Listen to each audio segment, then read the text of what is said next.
रोखठोक वार्तांकन, रोखठोक बातमी। भाजप आमदारांनी आज विधान परिषदेत धर्मांतराचा मुद्दा उचलून धरला। यावेळी चित्रा वाघ यांनी सांगलीच्या ऋतुजा पाटील हिचा मुद्दा पटलावर आणत एका उच्च शिक्षित मुलीला फसवण्यात आलं। तिच्यावर लग्नानंतर ख्रिश्चन धर्म स्वीकारण्यासाठी अत्याचार केले गेले। यामुळेच 7 महिन्याच्या गर्भवती ऋतुजाला आपला जीव गमवावा लागल्याचा आरोप केला। तसेच अशा पद्धतीने होणाऱ्या कृत्यांना सरकार आळा घालणार का असा सवाल उपस्थित केला।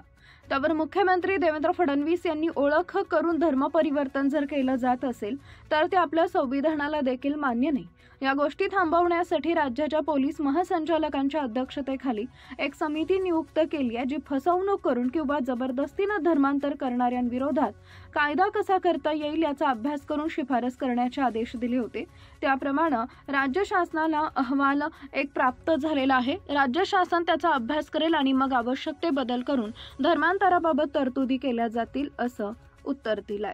मला या ठिकाणी हाच प्रश्न पुन्हा एकदा थेट जरी याच्याशी संबंधित नसला तरी रिलेटेड प्रश्न आहे की धर्मांतरणाचा जो कायदा आहे तो राज्यामध्ये अस्तित्वात येणार आहे का? माननीय सभापती महोदय, भारतीय संविधानाने प्रत्येक व्यक्तीला जो काही आपला धर्म असेल त्या धर्माप्रमाणे आचरण करण्याचं संपूर्ण स्वातंत्र्य दिलेलं आहे। त्यामुळे इथे कोणीही आपल्या धर्माचं आचरण करू शकतो। मात्र एखाद्याला धर्म बदलायचा असेल तर तीही मुभा आपण दिलेली आहे, पण हा धर्म बदल स्वेच्छेने झाला पाहिजे। या ठिकाणी जर कुठलं आमिष दाखवून, कुठला दबाव आणून, कोणाची फसवणूक करून धर्म परिवर्तन जर केलं जात असेल तर ते आपल्या संविधानाला देखील मान्य नाहीये, आपल्या कायद्यालाही मान्य नाहीये। आणि ताईंनी सांगितल्या अशा प्रकारच्या घटना अलीकडच्या काळात मोठ्या प्रमाणात उघडकीस आल्या आहेत की ज्याच्यामध्ये फसवणूक करायची, दबाव टाकायचा आणि त्यातनं धर्मांतरण करायचं।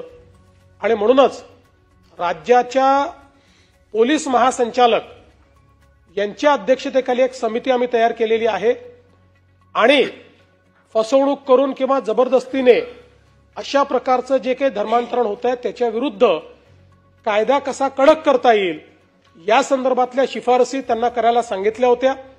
त्यांनी त्याच्यावर अभ्यास करून त्या संदर्भातला एक अहवाल हा राज्य शासनाला पाठवलेला आहे।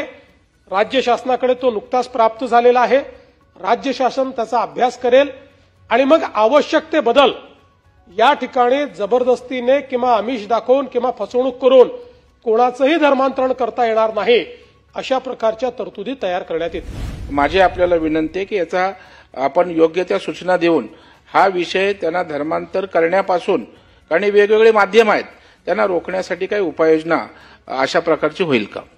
मी म्हणूनच सांगितलं की आपल्या देशामध्ये स्वेच्छेने कुठलाही धर्म स्वीकारायला बंदी नाही, ती बंदी टाकायचा सरकारचा विचार नाही। पण ह्या ज्या घटना होत आहेत, गरिबीचा फायदा घ्यायचा आणि आमिष दाखवून धर्म बदल करायला लावायचा, सेवा शुश्रूषा करतो आहे असं दाखवून धर्म बदलायला लावायचा, आम्ही काहीतरी तुम्हाला अधिकचं शिक्षण देतो पण तुम्ही धर्म बदला, अशा प्रकारचं प्रलोभन देऊन धर्म बदलायला लावायचा, अशा प्रकारच्या ज्या गोष्टी आहेत त्या संविधानाने दिलेल्या स्वातंत्र्याला मान्य नाही आहेत। आणि जे दरेकर साहेबांनी सांगितलं की काही ठिकाणी अशा प्रकारचं काम चाललेलं आहे आणि विशेषतः झोपडपट्ट्यांमध्ये आणि गरीब वस्त्यांमध्ये चाललेलं आहे, ही वस्तुस्थिती आहे, ही आपल्याही लक्षात आलेली आहे। आणि म्हणूनच त्याच्यावर आत्ताही आपल्या बीएनएसच्या माध्यमातून आपण काही ना काही कारवाई करू शकतो, पण ती कारवाई अधिक इफेक्टिव्ह आपल्याला कशी करता येईल याकरता आपण ही कमिटी तयार केली होती। त्यामुळे दरेकर साहेब त्या संदर्भात जे काही पोलीस महासंचालकांनी आपल्याला जो काही अहवाल दिलेला आहे त्या अहवालाच्या अनुषंगाने अशा घटना टाळण्याकरता कडक तरतुदी करण्याची मानसिकता राज्य सरकारची आहे। लवकरात लवकर त्या संदर्भात आम्ही निर्णय करू। महाराष्ट्रातील महत्त्वाच्या आणि ताज्या बातम्या पाहण्यासाठी आमच्या जय हो न्यूज चॅनलला सबस्क्राईब करा आणि बेल आयकॉन प्रेस करा।